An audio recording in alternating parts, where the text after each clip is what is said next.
Once a settlement for the Ditchen, now filled with toxic spores, a gate has been grown over by a towering mushroom that can still be contacted.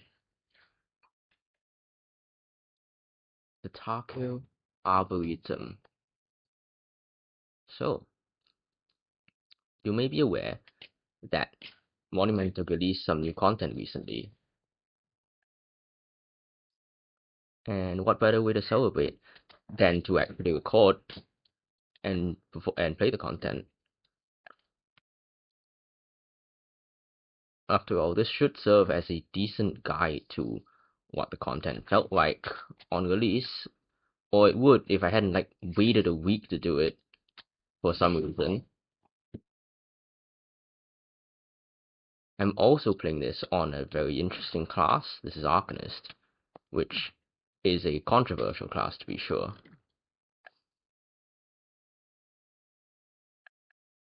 Eat chess. And the signs are all gone. Not sure if that's intentional. Probably isn't though. Do we think there's anything new here? Damn.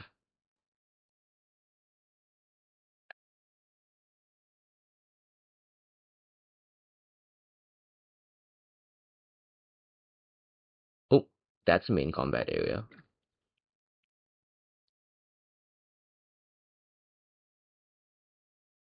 Okay.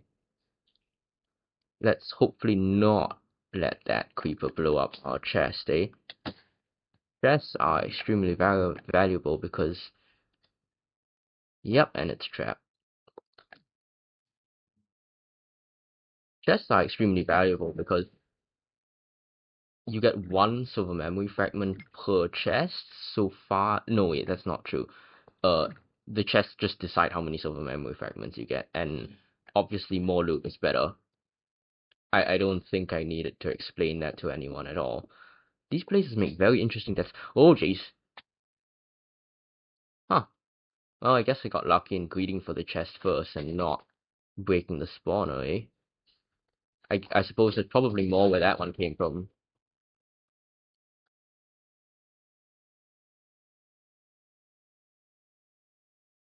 Nuh-uh. Ah, it shot me. I couldn't get my Moonblade off. Alright. It's interesting that this thing applies slow falling. I don't really remember most things using slow falling as an effect. Is that scary? What is it doing? Yeah, that seems pretty scary.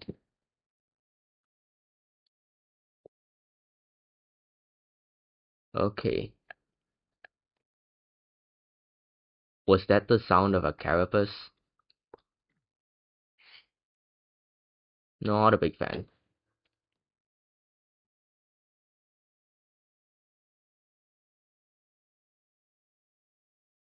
Okay.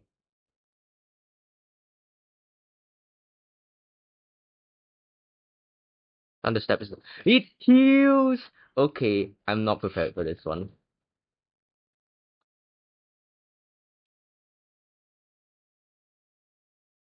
This build is certainly interesting, and the spawner speed is actually existent. That's really interesting, isn't it?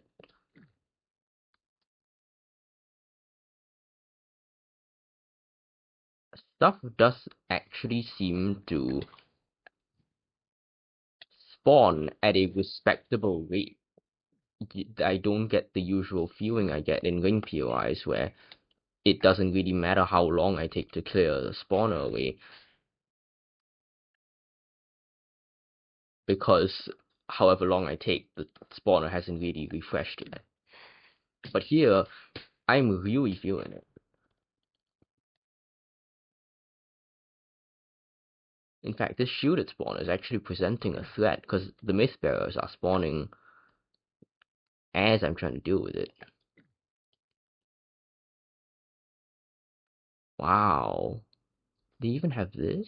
I honestly, do we think that's the thing that I tried to dig through earlier? This is even beyond the scope of what I thought this would be. This is really cool. Yep, there it is. Oh, that's beautiful.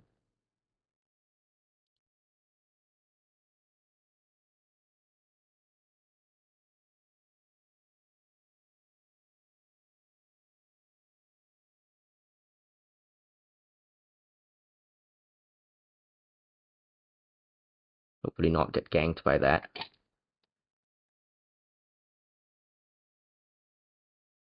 What is this? Okay, that's a scary potion. We don't want to get hit by that.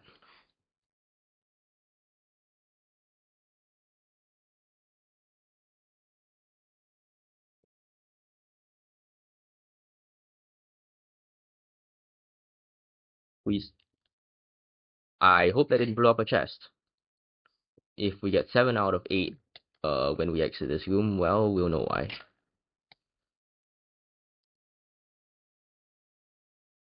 Are these actual? Yeah, those are restorative shields. That's really nice.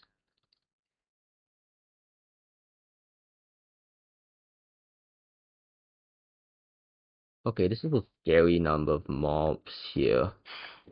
Drop one of these. How far up are those things?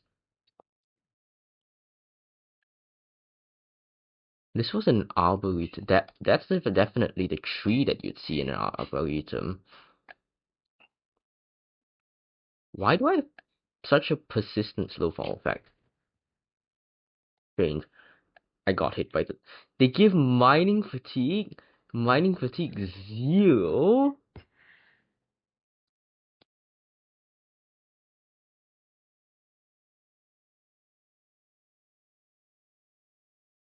Okay, heal that up before it punches me.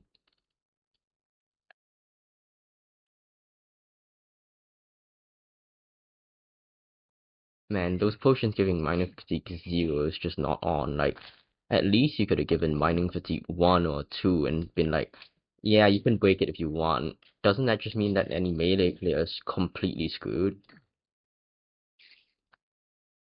That's rough.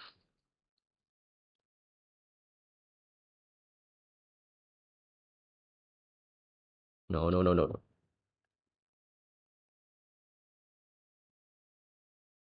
What are the chances we lost the chest to that?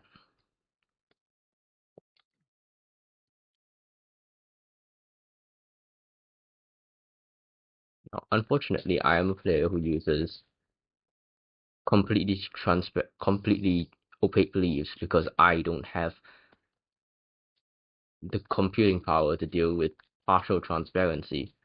This means that in the combat rooms, this is gonna be a lot of the gameplay. Me showing through a tree to check if they have a chest inside it.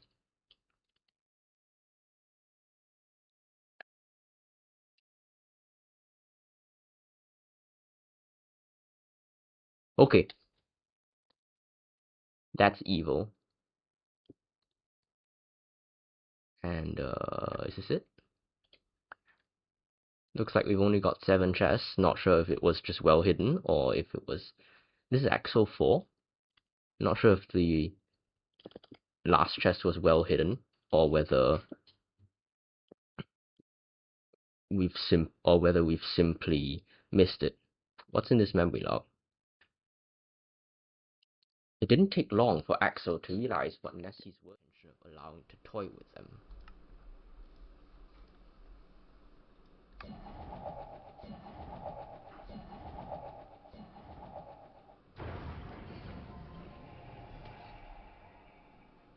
We got 7 silver memory fragments from that one.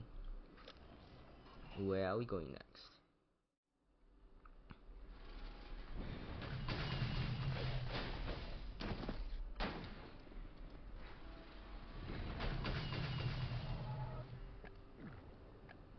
Is it here?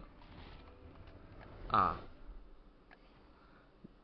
the outskirts of Briarstone. No! No! It's find the button! No!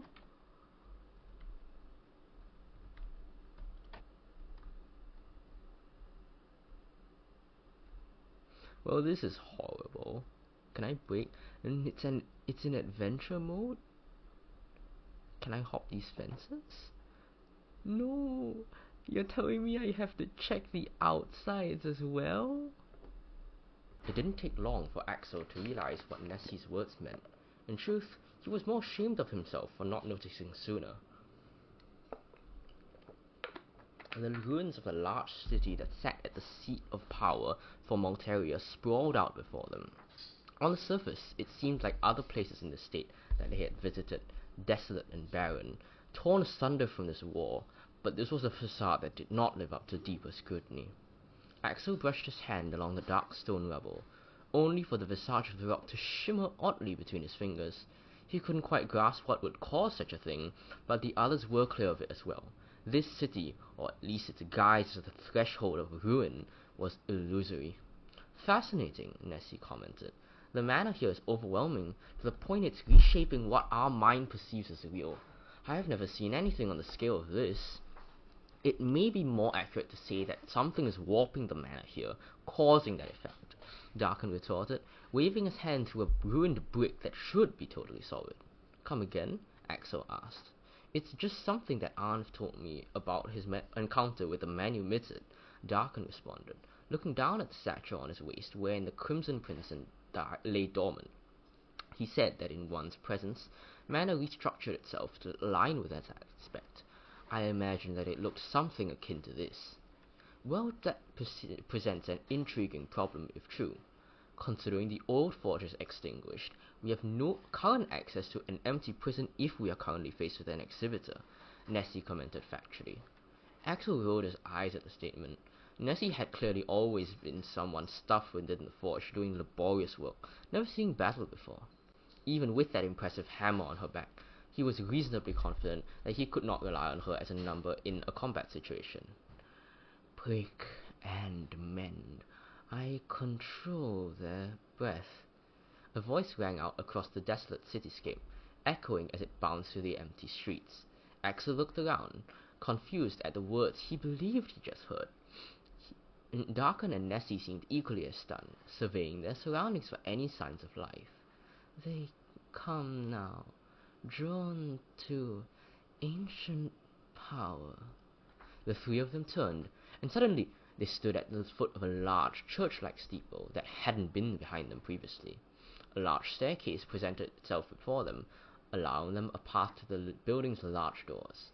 Axel wasn't sure what would await them within, but he certainly had no intention of allowing to toy with them.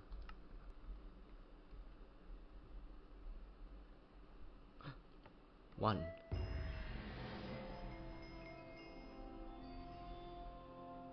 So that's the kind of game we're playing, huh? It was too quiet in the outskirts of Briarstone.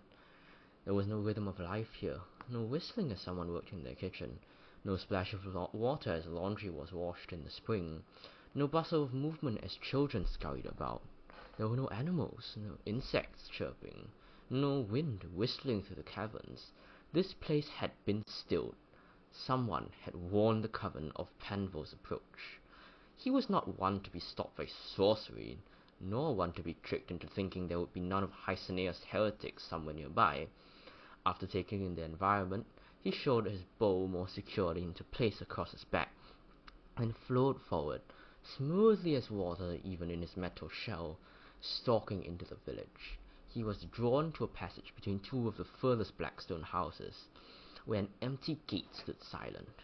Something was meant to happen here, but the enchantment settling across the vicinity was keeping it dormant. Panvos turned away and stalked into the nearest home. There was no time for puzzles and mysteries. There was a wolf to hunt. Oop, another one. Well, let's get out of here.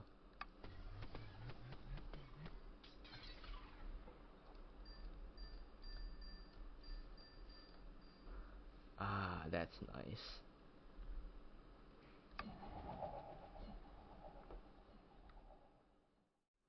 I think I found it. Crystallized magic swirls wild in the presence of the hex and the tree of life together. That magic might whisk one away. A long combat room, the whispering ossuary.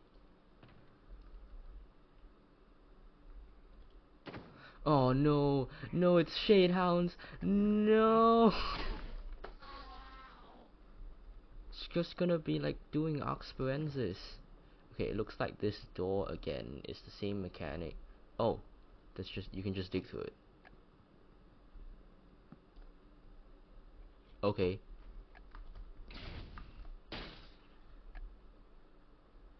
You can just dig through this door. That doesn't seem correct, but we'll go with it, I suppose. What's here? We're gonna pretend that didn't happen. Let's run it back. What's here?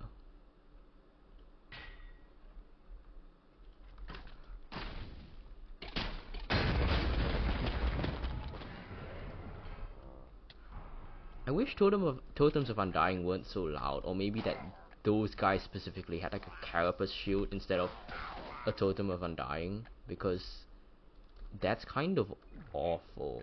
There's 14 chests in this room. I don't remember if I've got it in a good deal or I've gotten scammed.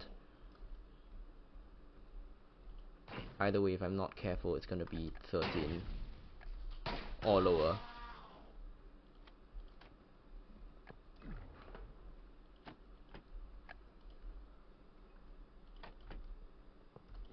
Seems like there's a lot of secrets in here.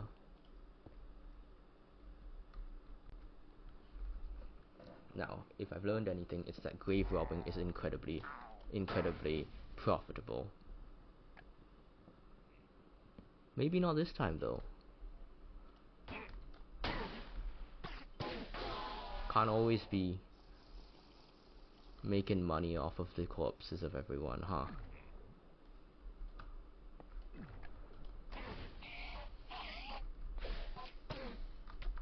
Die.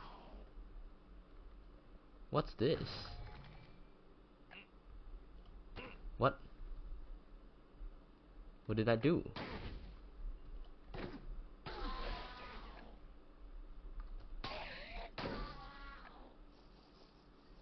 That's strange to say the least. Oh, chest. It seems to have been some sort of trap spawner, but it didn't exactly specify what the trap was, and it didn't pop, so that thing has how much health?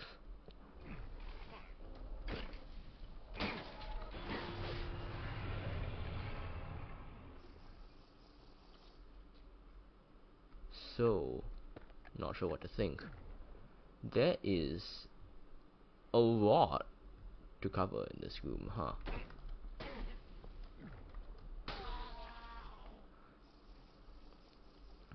I mean, thank goodness they actually say how many chests there are now, otherwise I'd be here forever.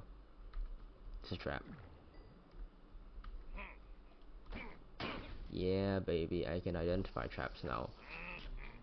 This is one of the big pros of new content, which is that all the traps are kind of fresh, and in fact I doubt I'll ever get to mapping them out fully. Which means that you can kind of... Okay, well, okay, I'm cheating a bit because I do have the texture pack on, which makes string very, very visible. But yeah, that's a trap.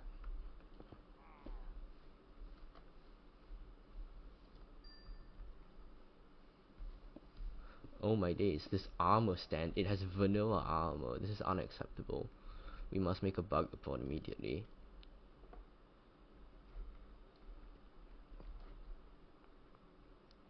Okay, that seems to have been two offshoots from this room. Then we can proceed to what seems to be a main area. It's called Wax Liquor. I doubt that is the correct name. Okay, on the good side of things, it doesn't seem to blow up into a... the creeper doesn't seem to blow up terrain, which means I'm not going to lose chests. On the bad side of things, it does seem to spawn a mob. Then again, a mob is probably easier to handle than losing a chest. One of these days, one of the chests is going to be trapped, and my choice to prioritize greeting and... I don't think Wither 20 does anything. And my choice to prioritize greeting and just going for the chest first is going to bite me. But maybe not this room.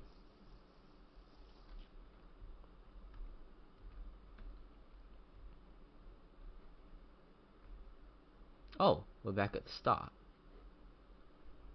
So you could have dug through that door indeed.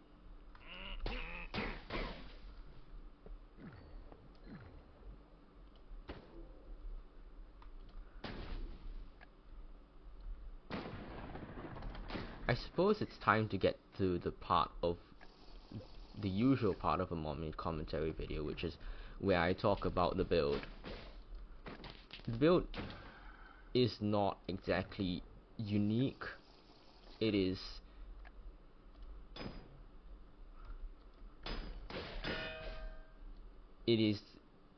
in large part a build that I took from someone else, because I don't know how to build or play Arcanist.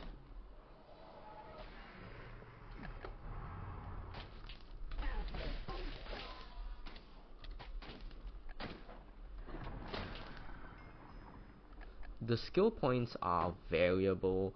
I was advised to take Spellshock. Not really sure on how many dividends that's paying, but hey, it's something. Or maybe it isn't. Like, I don't know, it deals like 12 damage.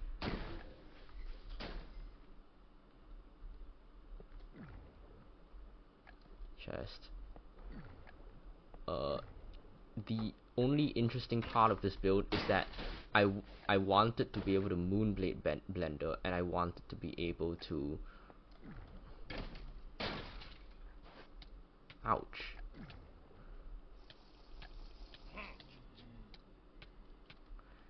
And I wanted to be able to use the stupid pull from Omen 2 and Apocalyptic Scroll. So it's no Sage's Insight, and the build copes with it pretty well in my opinion, because Moonblade being juiced to High Heaven has it resets I think 45% cooldowns, provided you don't hit the cap, of course. And it is mage, you do hit that cap a lot. But overall I think my fears of like what Arcanist would play as, where you'd spend most of your time waiting for cooldowns, doesn't seem to be the case. Oh, something applies vanilla slowness in Remnants. Okay, I think this is a... Yep, that seems to be something, alright. Wow, a drilling pickaxe would be pretty helpful here, but... It seems that I can't kill it until I get rid of its spawner.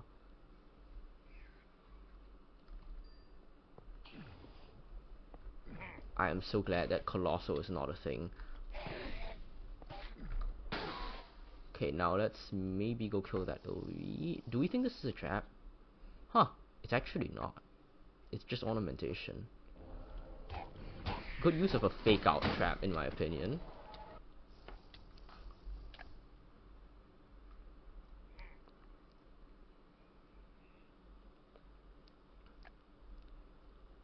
A fake out trap, being a trap where it looks like a trap, and the game has conditioned you to expect that it's a trap, and because you can see, oh, it's a spawner and it's on top of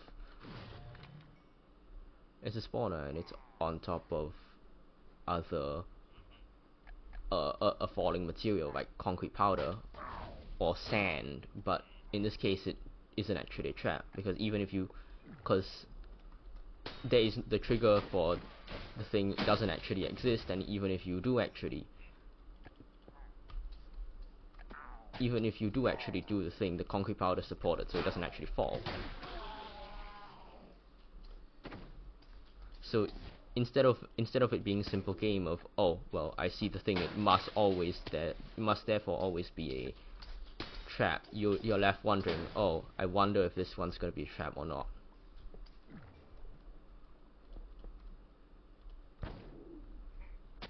Oh jeez. Okay, please let me out of the lava. Please. Not a big fan of how close I am to everything right now. Maybe I shouldn't leave all my bridges up. Okay, I have another fire. I have another potion if I need it. But seriously, the mobs flooding in from above. This is a lot to deal with. Thunderstep. Okay. And then Moonblade. I mean, yeesh. Oh, jeez! Yeesh, at least I'm not a melee class, right? Thunderstep. Okay. I did not realize that that's what we were dealing with. I think, in fact, I'll leave that platform isolated. As will I leave this platform isolated. Not sure how I'm gonna get up here without some issues. I think the answer is we're not. We're just gonna rush up here with that Thunderstep. I really did react on reflex to that creeper hiss.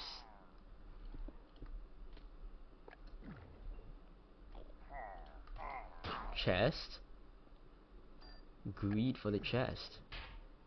Okay, so that's the second lever we flicked in this combat challenge. I'm nervous that doing this is somehow gonna shaft me. We're good.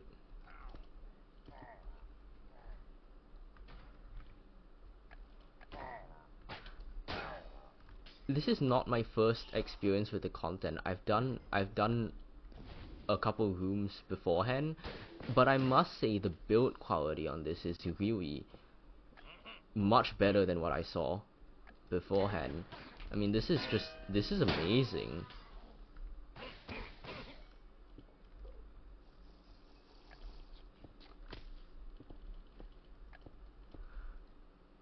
It might also be because I'm doing the double whammy of playing Arcanist, which requires me to think a lot more, because I've, you know, never played this class. I haven't exactly played this class before. What? Hey. And also the fact that I'm recording and trying to commentary at the same time, which makes me really have to put my brain into overdrive, and as a result, there's less left over to let me play the game quick.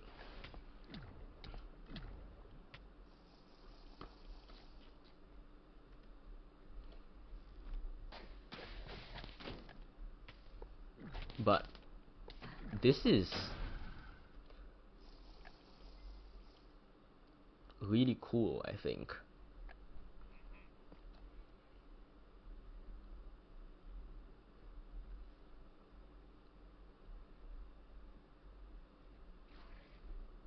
I mean, maybe maybe like in time, players will go back to just blitzing SKR rooms, just like they blitz like POI content.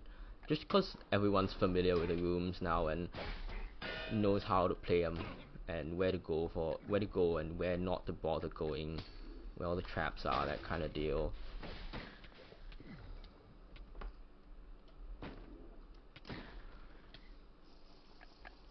But for the time being, I think it's really fun.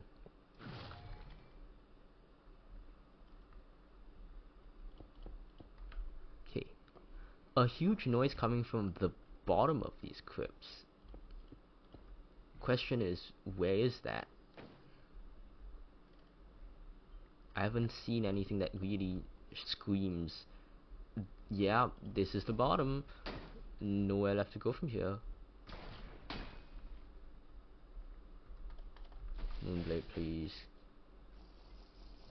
In fact, I can't really think of anywhere I haven't explored, and yet we seem to be done. Like this section. Oh, but it means we'll have to go back and find what opened up.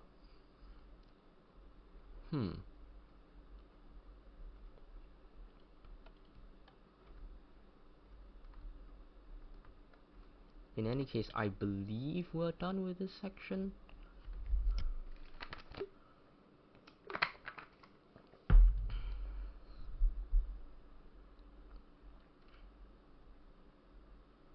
Oh, Right, yes, of course. We have to go up here. Do you think there's anything in the water? Well, I hope not.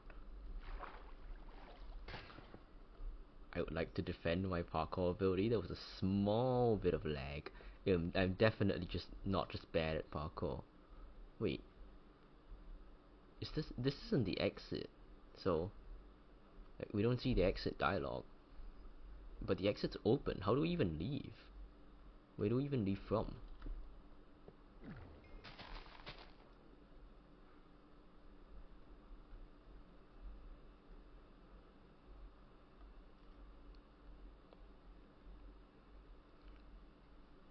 Oh, ah yes, the Vinea Fruit of Life Addiction. These spawners are suspiciously defunct. I must have procced them earlier. Oh, well, that's a final room if I've ever seen one.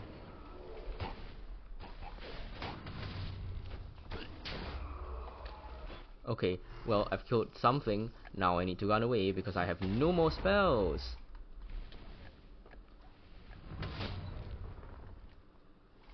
Just get rid of that.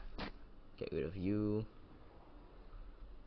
Okay, let's hopefully get rid of these spawners before they start giving me any more problems. Freeze. And that's the last of it. Let's read the lore book. This was Agrippa 4. It seems this is the brown wool areas. These are not... Yeah, well, good. Rip looked down the hallway before him, confused. He was standing in the depths of Arx Tumulus, a long-abandoned Silver Knight ossuary left to crumble into the root base. But the passage before him wasn't that of an ancient crypt, but the familiar dark stone of the forge. How was this here? He had not travelled deep enough into the earth to arrive yet, of this he was sure. He had travelled through deep catacombs marked by ornate graves for knights and order members alike, at least those important enough to be remembered. He had torn through undead and corpse-eaters, revenant and shades, each falling to his blade.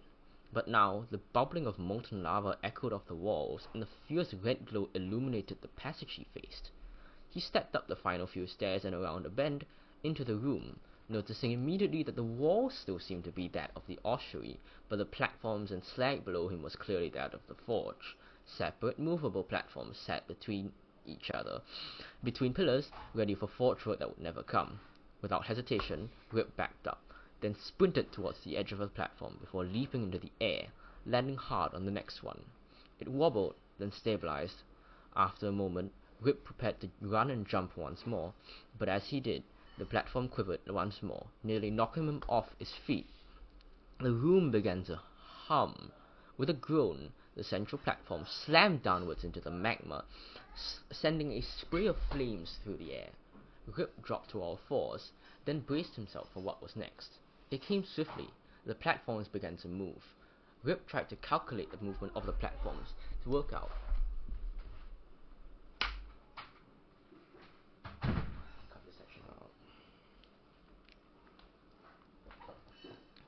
which would be taking a flame bath next. It took a bit, but once he was certain his wasn't next, he started to rise. He needed to reach the upper level before he ran out of room to do so. The platforms jolted to a halt in a new arrangement. 5, Rip surged forward, leaping to the next platform. 4, he landed mid-stride and continued forward, then took a hard turn to the right, jumping hard once again, through to the new middle platform. 3, he paused, looking around and trying to remember his calculations. 2, the stairs were to his left, but the timing would be tight. 1, and he wasn't sure where his platform would end up when they started moving. He had to... 0. He was too late. The platform before the stairs slammed down into the lava, once again sending splashes of molten flame flying. Rip didn't care this time, rushing forward even as the platform started moving. He threw himself forward towards the adjacent platform, already shifting away, reaching out with a desperation reserved only for those with faith. Time seemed to slow. Rip's forearm slammed into the platform and used his momentum to hurl himself forward and up. Safe. He took a moment to breathe, then took in his surroundings. There was still no platform near the stairs, but it was near enough if Rip jumped hard. So he did. This time he cleared the gap more easily, thanks to the architect. Grip rested for several beats, then steeled himself and began to climb the stairs. He needed to know how the forge had expanded when it should have been off. He needed to know why it had been calling him. He could still feel that pressure, ticking away like an explosive inside him, a sharp staccato beat, intoning words Grip couldn't quite hear. He would find out.